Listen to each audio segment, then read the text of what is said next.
And the microphone is on. Talking. I talk. I'm talking. What is something that I learned that is interesting recently? Still reading your sleep book? I finished that.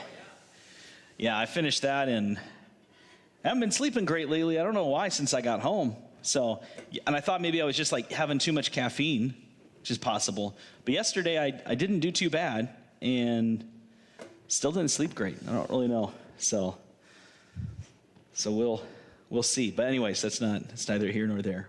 What did I learn about? I read something that I thought you guys would be interested in, but I can't remember what it is now. I want to hear more about that sleep. You were talking just a while ago, but it was really interesting when you were talking about the reason we sleep. Oh, okay. Another thing, instead of sleep, let me talk to you about trees. It's going to be I think it's going to be interesting. This feels like Sesame Street. Yeah, this doesn't good. I don't want to hear about trees. I want to tell you about trees. So this is something interesting that I learned. Trees. There is a book written by a forestry serviceman and scientist. Yes. So it's streaming right now. People might be watching. Well, I'll still tell them about trees. Yeah. Can you stand by the podium and not move around? Like forever, or Maybe for the first 5 minutes and the last 5 minutes, because I'm trying to test the sync and I need to be a little closer on you at the camera. oh, okay. Yeah, but the minute you move, I lose it. Gotcha. Can I move to like the side here? No. Okay. You're on a stage. Okay. I'm gonna try to remember, and I'm gonna do my best. Okay. If I can get 1 minute on the front and 1 minute on the end. Okay. Yeah. Okay. Yes, I can do that. And if I don't, I did my best. Anyway, I'm trying to do it, Mark. I'll try and do that. But yeah, thanks.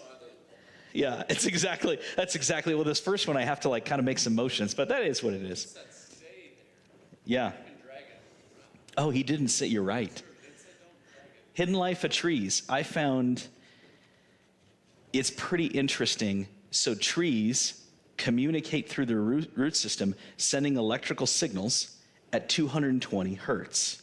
It's like they're actually communicating. Yeah. Yeah. So this book, he's a Norwegian scientist and forestry serviceman. And so he did a bunch of research, and this was pretty interesting because what they found out, and this is not just in his neck of the woods, but they found out in Africa, so that the trees will actually send out signals that seem to kind of warn of pending danger. So when giraffes eat at a particular tree in Africa, the tree releases something noxious in the leaves, right? Trees don't want to be eaten, so they release something noxious in the leaves so that that doesn't taste good to the giraffes, and the giraffes move on. But what they found in the giraffe patterns is that rather than just move, you would think like, oh, this tree doesn't taste good. Oh, you're right. This tree doesn't taste good point. This tree doesn't taste good. We should move on to the next tree. And what they found was that the giraffes weren't just moving to the next tree, they had to move to a completely separate, disconnected enclave community because all of the trees were sending that noxious signal, and giraffes have picked up on that. It's just interesting how things are communicated, and trees will feed. If there's a tree that's felled and it's dead, and I'm not talking necessarily a stump with roots, but they just like felled over, other trees in the surrounding area will pump sugars to that tree and keep it alive, even when it's disconnected and dead. It's very interesting. Was this book written by a pantheist? I don't really know. It was on Carey Nieuwhof's read list. So I just... God is in everything. I'm not going to say anything because I'm going live, and I don't want Carey Nieuwhof. I found it interesting so far. Maybe he's watching. He probably... 520-459-8622. Yes, Carey Nieuwhof is waiting for our test live stream every week. Thank you, Mr. Nieuwhof. Appreciate your time. Hey, Mark, should I get going? Carey Nieuwhof is omnipresent. He's the new Santa Claus. Yeah. He's on What do I need to do?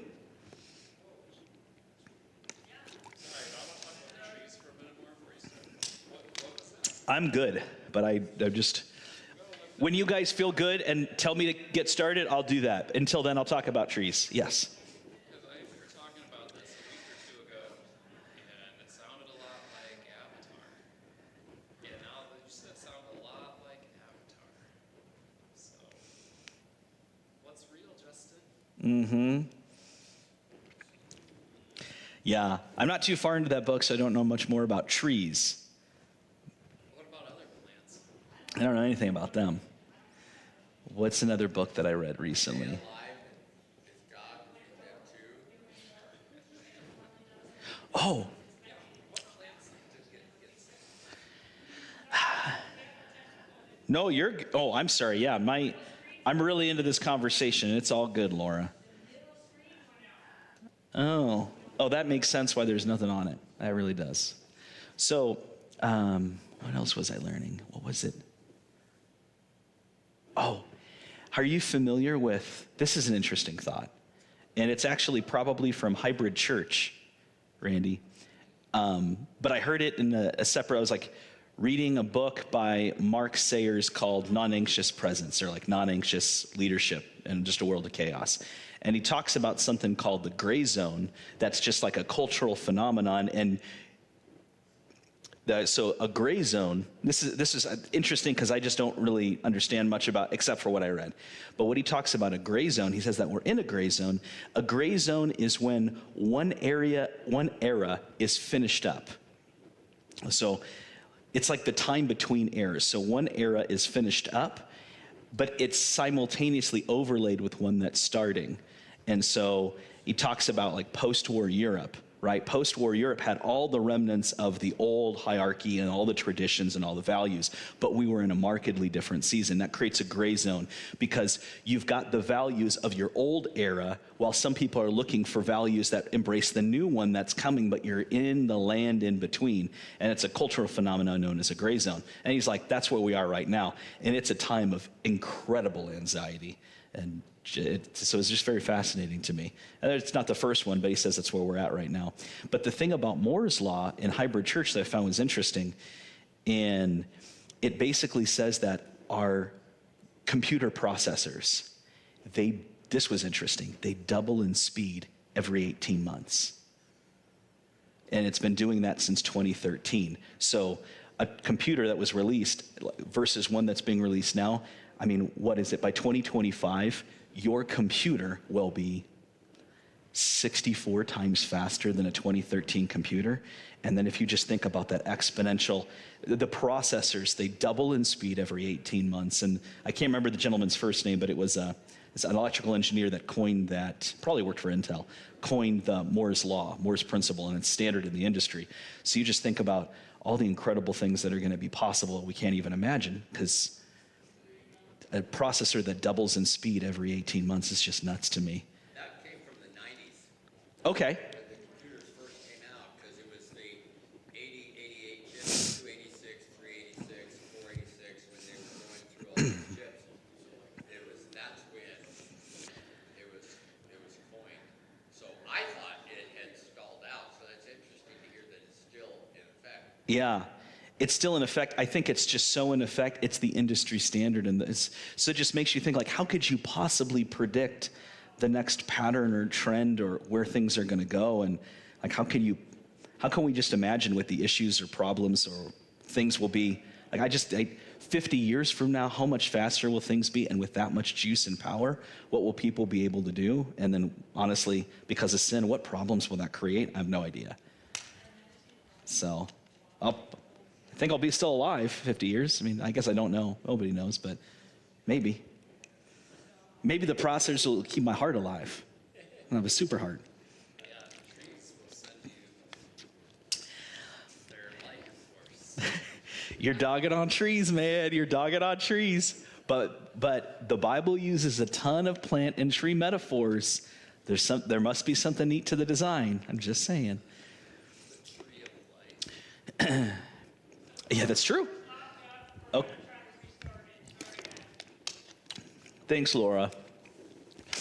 for this, it is important to see the slides, and I need their eyes on it. Yeah. No. So I'm content to wait. Sorry, you guys, for having to wait. We gotta figure out, like, we've been having meetings, we gotta figure out.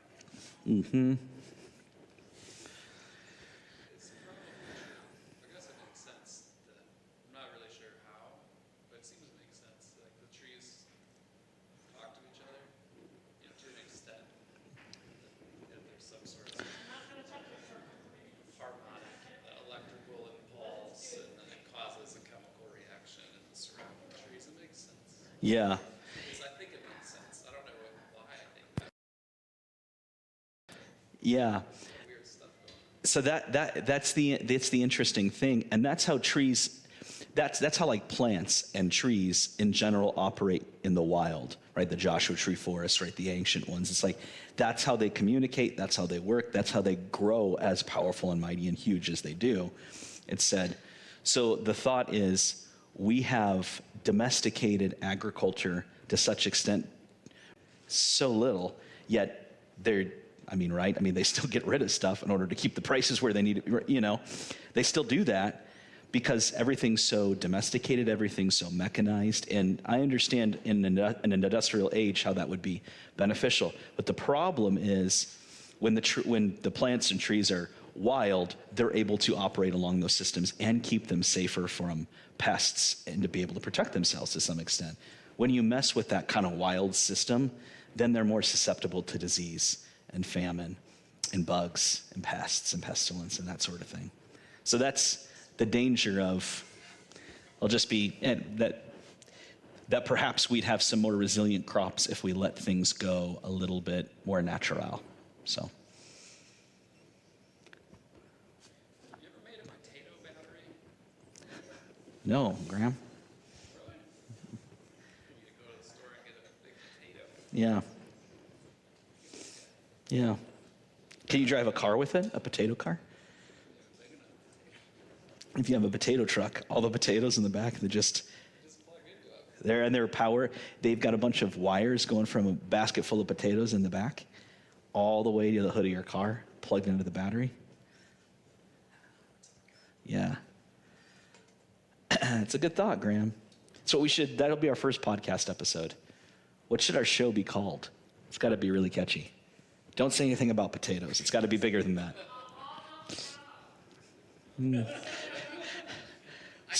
Yeah, all natural with Graham and Justin. I think you guys stand Doesn't sound like a podcast I want to listen to. Yeah. like naked garden. Also have a YouTube live video. Yeah, I'm gonna strike that from the record. About 60 minutes. No. For an hour. 59. We do it 1 minute better. What's the joke? Well, so like on 8-minute abs or something. 7 minute abs. You keep the extra minute. Yeah. What was that from, though? I'm trying to remember. I don't remember. It's from a movie. Not a new one. Is it? There's something about Mary? Might be it. Why do I know that? First episode of the podcast, to be determined title, we make a potato battery. And then you talk about how plants supposedly talk to each other. And then put those two things together. It makes electricity. And they're talking. And then we record a conversation of a potato talking to a potato on a phone that they're powering.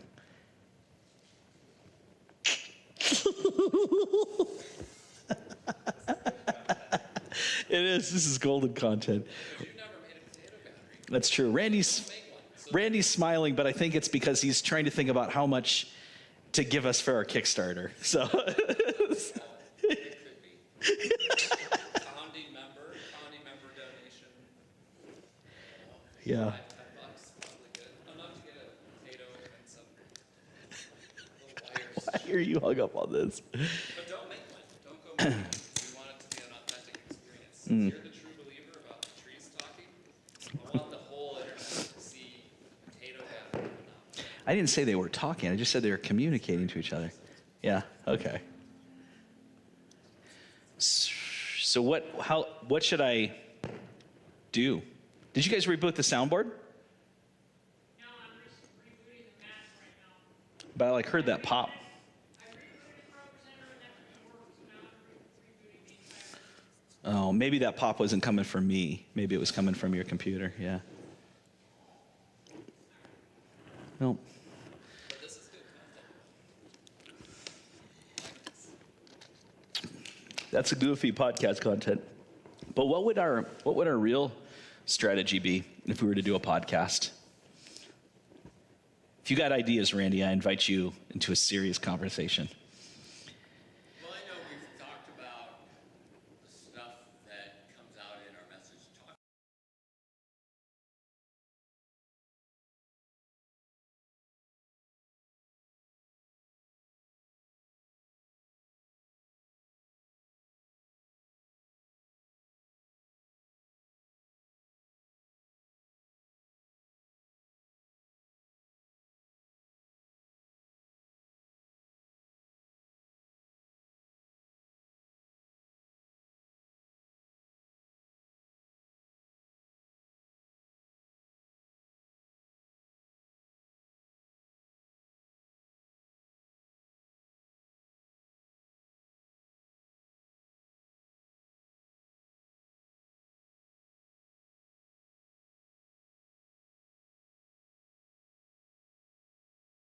Wall and say everything we're doing is to connect and engage and add value and help this person. And it could be Cindy, and she's a architect in Chicago, a mother of two, right? You know what I mean? It's like whoever it is, but you get very specific. I think we would need to do that to find out who we'd want to reach with this podcast. So Saddleback Church created, in the early days, created Saddleback Sam. For that. So you're wanting, do you have something you want to do a podcast for, or you're just looking for an excuse to do a podcast? that's a great question. I think podcasting could be a really cool tool for discipleship, but only if it feeds into the bigger mission. Because otherwise, I don't know if I have the margin to create a podcast. But it sounds really exciting and sounds really neat. But I would want it to be something like you and I doing a potato podcast. It sounds funny, but doesn't sound helpful, or it doesn't sound like we'll be able to sustain it. Yeah, we're not passionate, but like discipling people, if it could help with that, I'd be passionate about that. So a podcasting idea that I had was something like the other 167, right? We have 168 hours in a week, and we gather and connect with people for an hour a week. What's the other 167 look like? And I thought that could be like a neat way of building out discipleship, like practical discipleship throughout the week. It was a thought that I had. So, yeah, just the other 167. And it's meaningful. It connects with the idea. Carrie Newhoff, if you're listening, do not steal my idea. I know. I know. It's true. To the other 167 with Carrie. Formerly, the Carrie Newhoff Leadership Podcast. We talk about nope, that's on seminary. All right, well, we talk about all the things they didn't teach you in seminary. What's Carrie Newhoff's one? We help you live and lead like never before.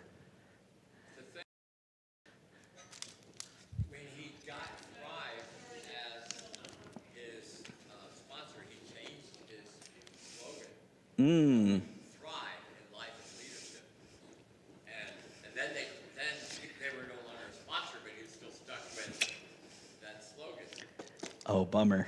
So I think you should sell out your mission to a sponsor that dropped you. Because to help you lead like never before, and then help you thrive in life and leadership. One of our sponsors is Thrivent or something like that. And now Thrivent. they're gone as a sponsor, but he still has the same new slogan. So this struck me as odd. Interesting. Like not for sale. I'll let you buy space in my Yeah. Carrie Newhoff, if you're listening to this live stream test, we'd love to hear more of your thoughts if you could pop those in the comments. Mm-hmm. That's on YouTube, right? You can hit like and subscribe. What do you have to do? Hit like,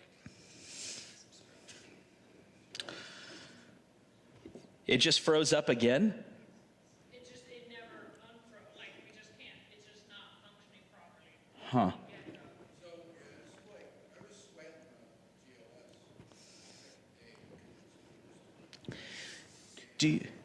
Is it an issue? Is it an issue with the software, or is it an issue with the Mac's ability to run the software? So the next step for this is to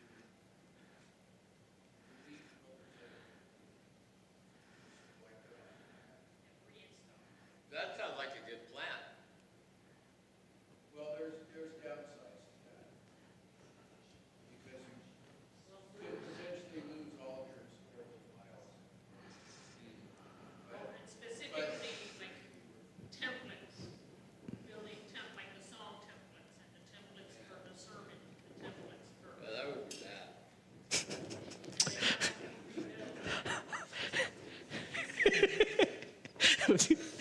That does, I would say, objectively, that sounds like a nightmare. Yeah. That would be bad.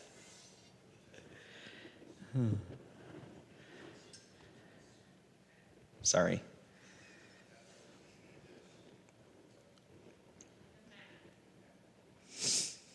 Do you want me just to go for it? Okay. What's up? Yeah.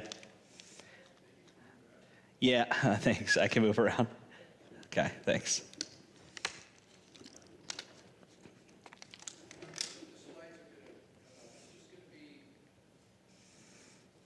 It's ever since we updated ProPrinter that we've been having this issue.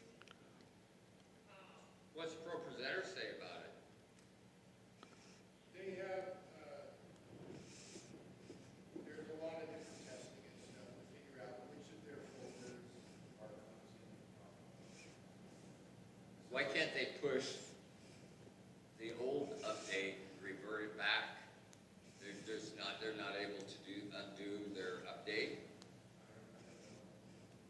We might be able to, but with the update, the problem with the reason we needed to update was because the old version would no longer sync with song select, so we wouldn't be able to bring in song. That's why we had to do the update. We waited as long as possible before we did the update. Hmm. What a tweet about this. See if the parent company for Pro Presenter is Renewed Vision, Randy. If you're looking to mention a hashtag.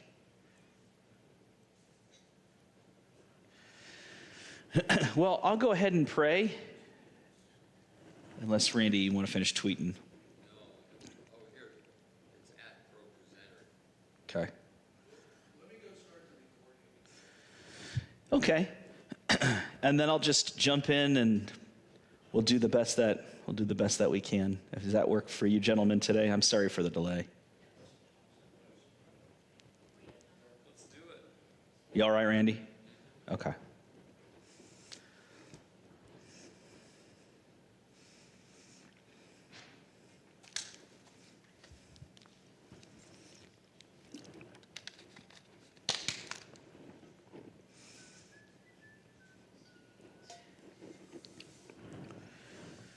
Here,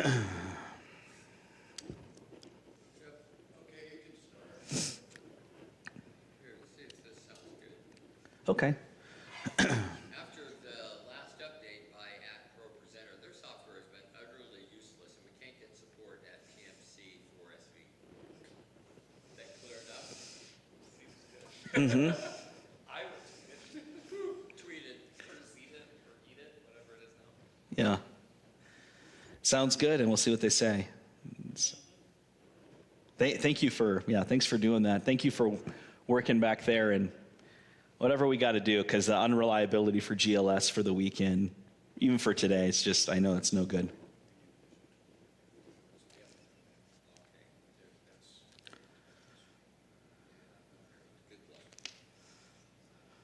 What was everything okay, Mark? Yeah, no, I mean, I've already asked the question of the division. I already have instructions from that already.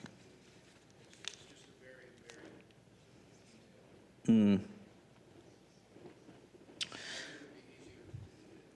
It would be easier. Okay.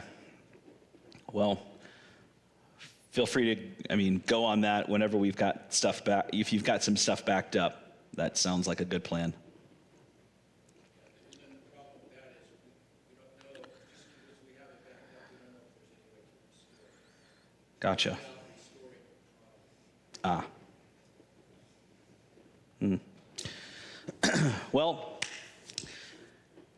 since there's nothing that can be done in this next half an hour, because this message is going to be sub 31 minutes. Randy? Okay, that's not fair. Yeah. This message is going to be sub 31.